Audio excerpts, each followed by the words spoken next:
Come on in. It is now time for Manifest Monday.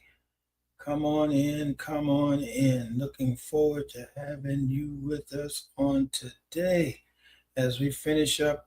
I'm not going to say we're going to finish up as we continue on in our series, the models of humble rather servants, part two. Model of humble servant, part two.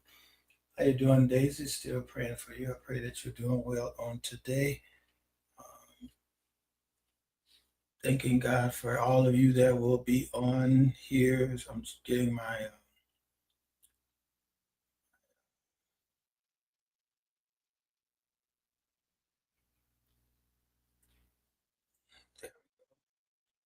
all right. I was getting everything together so that I could. How you doing, Troy? How you doing, Sean? Tell Tamika I love her. Praying for her as well.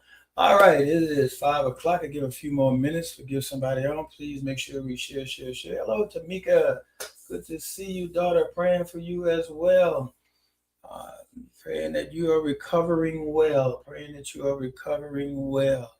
It has been a busy day in the neighborhood. Tomorrow doesn't look like any less busier, but God is still good. I'm kind of frozen on my phone. I'm caught up now. So hello everybody, to Lottie Dottie and everybody that I see you have been recognized. Hopefully everybody had a blessed Manifest Monday. Hopefully everybody had a blessed Manifest Monday as we get prepared moving towards Thursday for Turkey Day. For those who are excited about eating turkey and dressing and all the fixings and the pies and the cakes and the calories and the scales that they're going to run away from for the next 2 months, and then January make a decree that we're going to lose all that we gained over November and December and run back again into November and hasn't gotten anywhere. We know how we are. We make those. How you doing, son? Gary, Elder Gary, so good to have you on, son. All right, let me get started. I don't want to belabor the hour long. I want to get right on into it. So let's look at last week we talked about the priority of Timothy, who was a proven relationship between Timothy and Paul. Now we're going to do the picture of Epaphroditus, and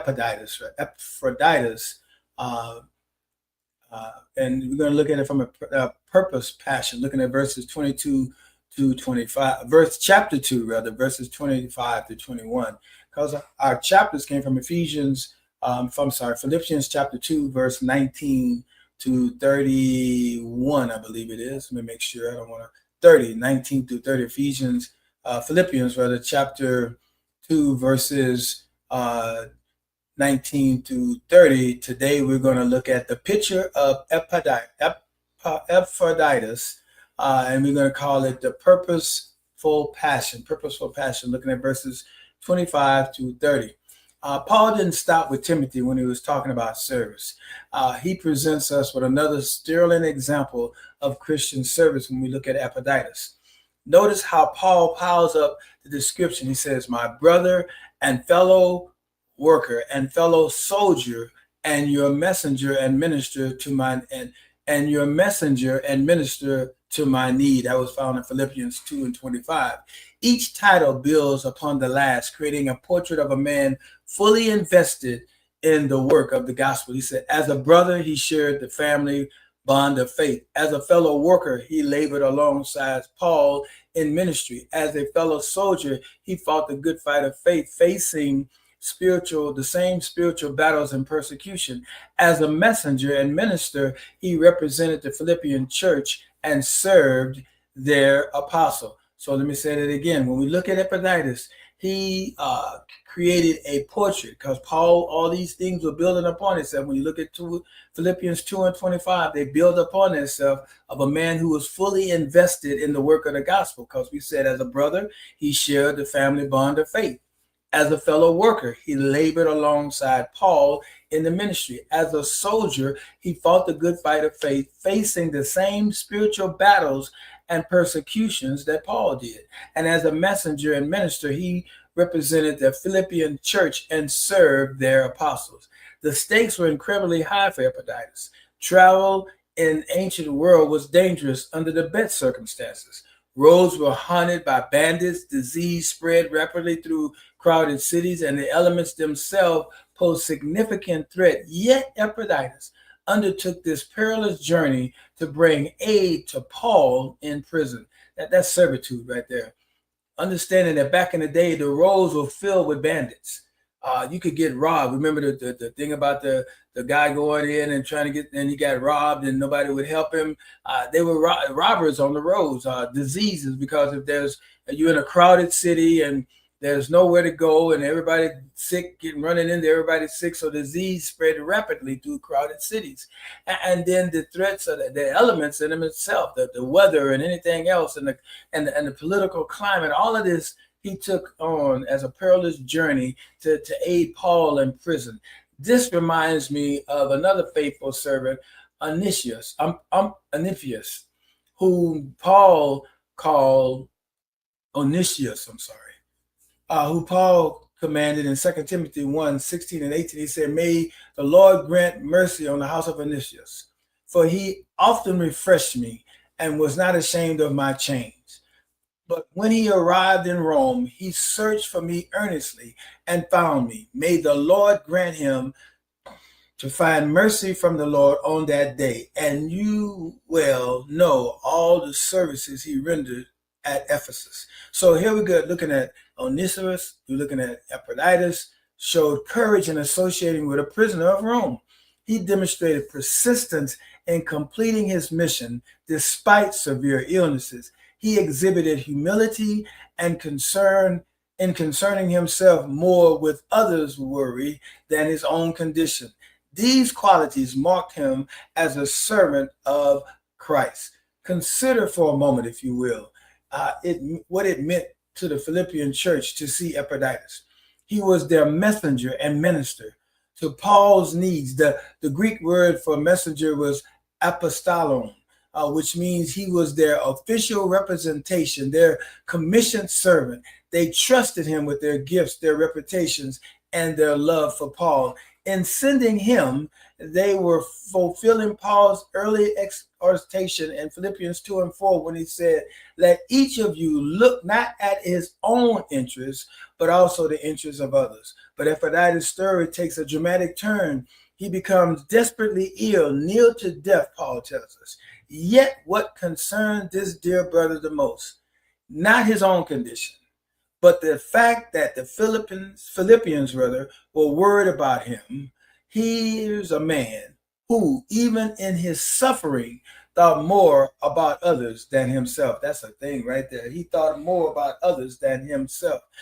This reminds me of Paul's own category of suffering in 2 Chronicles 11, 23-28, when he said, "Are they servants of Christ?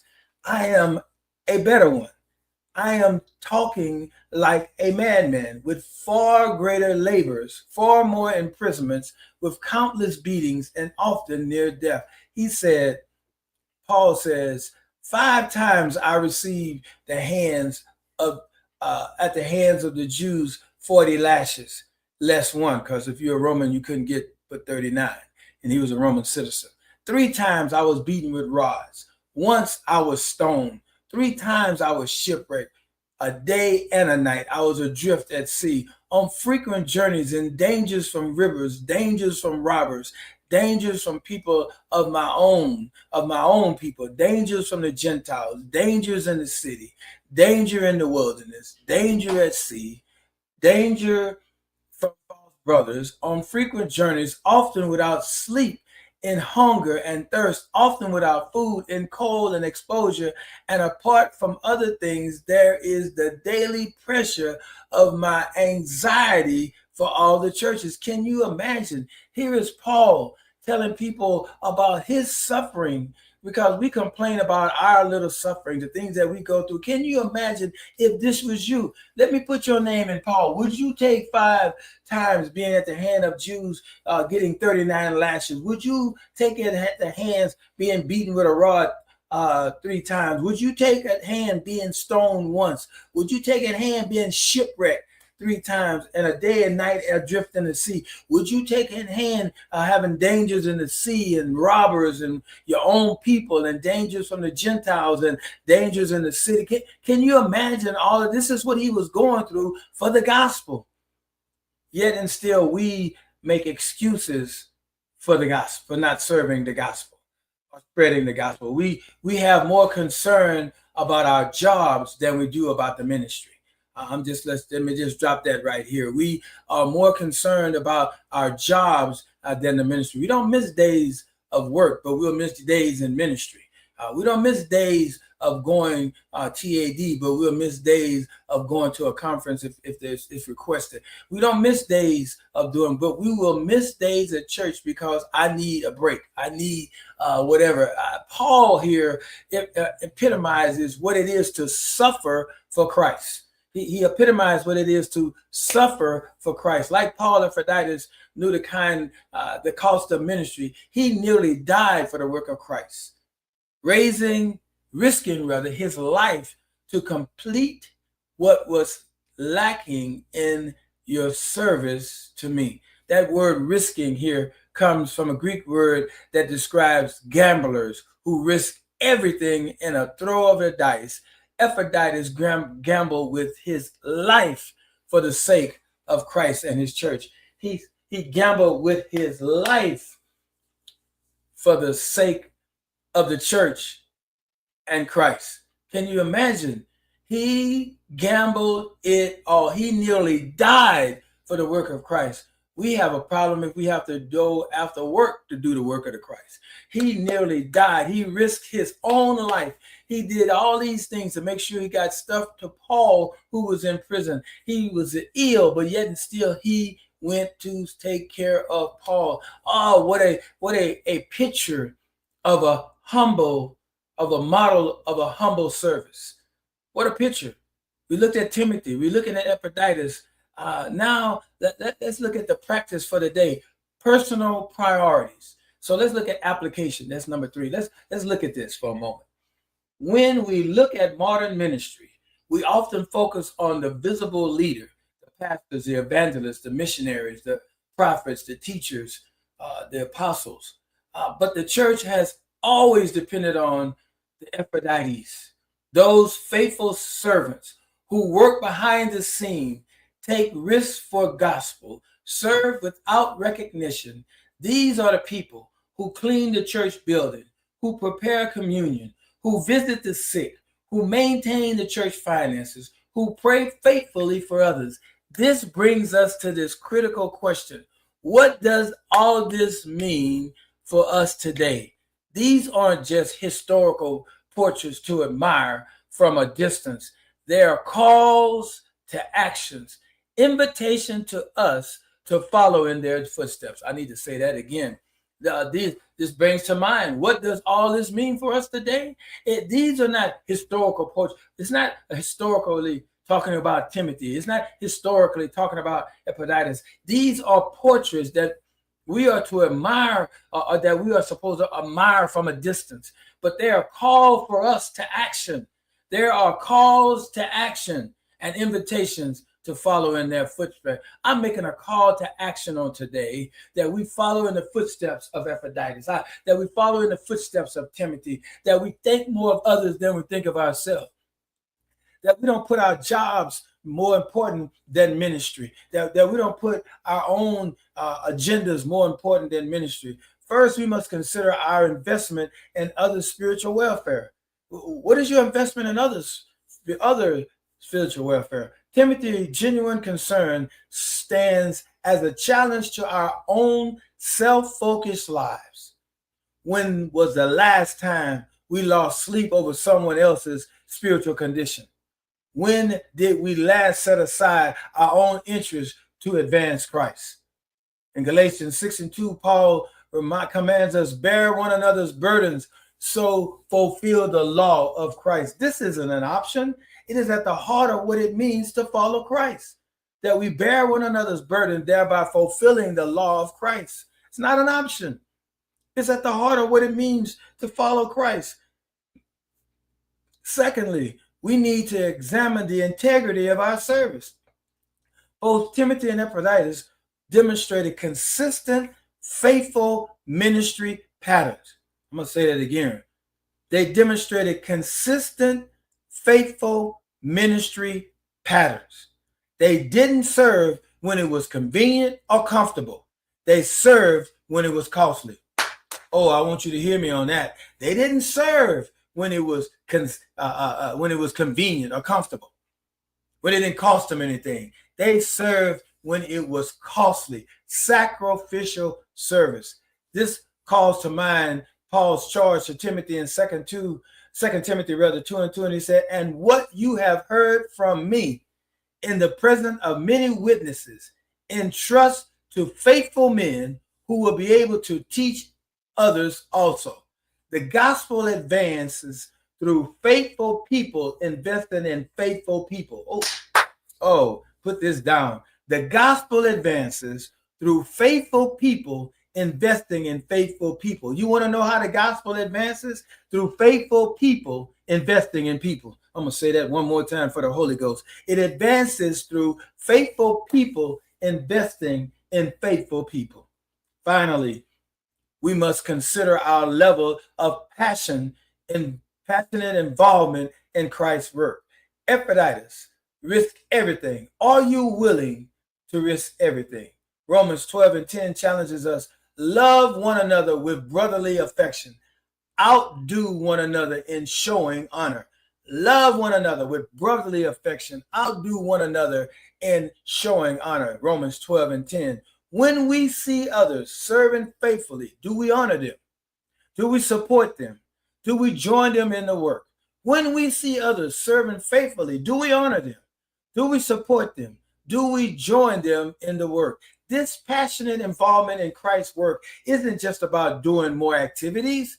It's about developing a heart that beats in the rhythm of God's heart for his people. It's not about doing more activities. It's not about working for doing more activities. It's about developing a heart that beats in rhythm with God's heart for God's people. Does your heart beat in rhythm for God's people? Consider Paul's words in Colossians 1:28-29. We proclaim, warning everyone and teaching everyone with all wisdom, that we may present everyone mature in Christ. For this I toil, struggling with all his energy that he powerfully works within me. This kind of passion involvement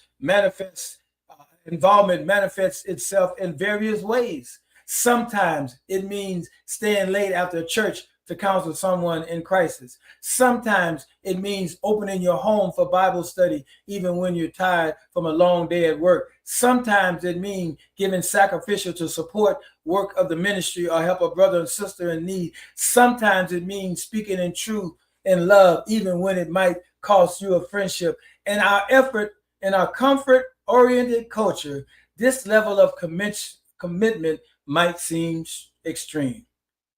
But Paul reminds us in his word in Romans 12:1-3, I appeal to you, therefore, brethren, by the mercies of God, to present your bodies a living sacrifice, holy and acceptable to God, which is your spiritual worship. Do not be conformed to this world, but be transformed by the renewing of your mind, that by testing you may discern that this is the will of God, what is good and acceptable and perfect. This transformation of mind leads to transformation of priorities. When you look at Romans 12:1-2, this transformation of mind leads to transformation of priorities.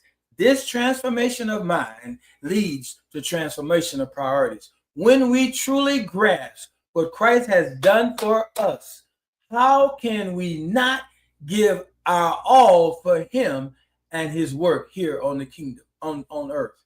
When we understand that he made himself nothing, taking the form of a servant, Philippians 2:7, how can we withhold our service from his people? He made himself nothing, taking on the form of a servant. How can we withhold our service from his people? Think about this. Think about the people in our church, in our community, who embody these qualities. The children, church workers who faithfully serve, the deacons who faithfully serve, the ushers who faithfully serve, the praise and worship team who faithfully serves, the musicians who faithfully serve, the finances who faithfully serve, the audio the youth workers who faithfully serve. These are modern day Timothys and Epaphroditus. They deserve our honor, they deserve our respect, they deserve our support, and they deserve our imitation. They deserve it. As Peter wrote in 1 Peter 5, 2-3, shepherd the flock of God is among you, that is among you, exercising oversight, not under compulsion, but willingly, as God would have you, not for the shameful gain, but eagerly, not domineering over those you are in your charge, but being an example to the flock. Stop domineering over people because you got somebody under you. How about being an example to the flock? An example to the flock. And as I wrap this up, I'm almost done. As I conclude this models of humble service, brother, let me close with this thought. Paul's letter from prison has endured for 2,000 plus years, not just because it contains beautiful theology, but because it shows us what that theology looks like with skin on it. It has endured thousands of years, not because it contained beautiful theology, but because it shows us what that theology looks like on skin.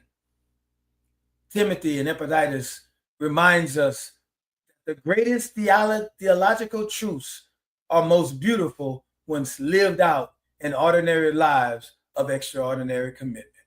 Ooh, did you hear that? Their example reminds us that the greatest theological truths are most beautiful when lived out in our ordinary lives of extraordinary commitment. It reminds us that the greatest theological truths are most beautiful when lived out in ordinary lives of extraordinary commitment. Will you be a Timothy in someone's life today? Someone who shows genuine concern for others' welfare? Will you be an Epaphroditus, willing to risk everything for the work of Christ? The church needs men and women of this caliber more and more, and even this more than ever than before.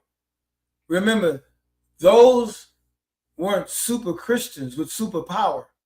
They were ordinary believers who made extraordinary choices to put Christ and others first. They weren't super Christians or with superpower. They were ordinary believers who made extraordinary choices to put Christ and others first. By God's grace, can we do the same? By God's grace, can we do the same? I pray that the last 2 weeks, as we discussed the models of humble servant, that you were blessed by it. I pray that it was a blessing to you, and I pray that you got something out of it. If you did, please share. Please share. And that everyone would be able to get this as well. As I close, I want to remind everybody again, I'm looking to have the flyer out. Hopefully, I'm going to say by the first week in December, because of the Thanksgiving week we're in. I'm going to have the flyer out with the QR code on that you can log on to. Once again, the class is Called to Lead. That's the name of the class. Called to Lead. It's $20. It'll go from January to June. It'll be at 6 p.m. every second Friday, January to June. We'll take a break pick back up again in September through November. We'll end in November. So a total of 9 months with a break in between June and September because of the holidays. I mean, the summertime, and I know people are going to be gone, and I want everybody to have an opportunity to enjoy their summer. We're going to have a QR code, like I said, on the flyer that you can that you can snap a picture of and get on, log into. We'll have an email address that you can email, because I want everybody's email address. We're going to create our own Facebook page. And for those who don't have Facebook pages, we are going to be able to create a link that you'll be able to log on to and to be able to be a part of the class. Once again, it's Called to Lead, $20. It'll be at 6:30 p.m. on every second Friday, starting January the 10th. It'll go till June, just be the second Friday in June, because school will probably be ending for the summer break, and then we'll pick it back up in September after the second Friday in September, and we'll run into the second Friday in November. And at the end, you will get a workbook. I'm looking at an ebook rather, of all the information that is shared. You'll be getting handouts during the class, but you'll get a complete book of, I don't want to say book. You're going to get a complete e-document of everything that was covered, and some bonus stuff that I'm going to throw in as well. Once again, $20. Please share this. I'm excited about this. Once again, the Servant of God training is no longer moving to a more educational platform where I'm going to be presenting different courses throughout the year. And this is the one I want to focus on, as well as I want to introduce anybody, invite anybody who's looking to do any biblical school that you look at bowl cuts. You can get in touch with our dean, Elder Sylvester, and he'll be able to hook you up. If you know anybody that's looking to want to take Christian education, we have a 29 Palm campus of bowl cuts. We'd be more than willing to have you be a part of our classes. So I pray that you have been that this was a great blessing to you on today. I look forward to pray that if I don't, I'll be doing another one tomorrow. I'll do another little brief thing at 5 o'clock tomorrow. 5 o'clock, Wednesday, I will be doing a Bible study at 7 p.m. from home. There will be no in-person Bible study. It will be online. I'll be using the same platform, StreamYard, at 7 p.m. Pacific Standard Time. Thursday, I pray that you all have a great time of fellowshipping and everything. Friday, I will come back on. Saturday, I'll come back on again around the same time at 5 o'clock. And then Sunday, we'll see each other again as we continue. This series we stood on Sunday is Seizing Anxiety. You need to be a part of this. There's an illustration that I'm going to try to get to Sunday that I know is going to help us. I believe that this is the right time for us to talk about this thing called anxiety, so we can get it under hand, because we don't want to take no what ifs into 2025. That's what I said on Sunday. We don't want to take any what ifs into 2025. We want to be ready. We want to get rid of this thing called anxiety. We understand that it exists. We understand that some people have anxiety disorders, and we understand that some people have to have therapy. They have to have medication. They have to have the word. But we want to break those. That's the difference from a disorder than being in fear. A lot of time anxiety is dealing with fear. So as we close up and I wait for the next month, we'll have a new series starting next month. I'm excited about what we're going to be talking about on next month. When I look at it, I'm going to give you an idea. It is going to be called Cultivating Christian Character. Cultivating Christian Character. That's what we're going to be talking about next month. And we're going to be looking at it from Philippians 4:1-9. And we're going to look at it at the point of looking at some things about how can we cultivate our Christian character, like mending relationships and how radiating joy and let me get some more here. One more, surrendering anxiety, as we continue with that anxiety thing.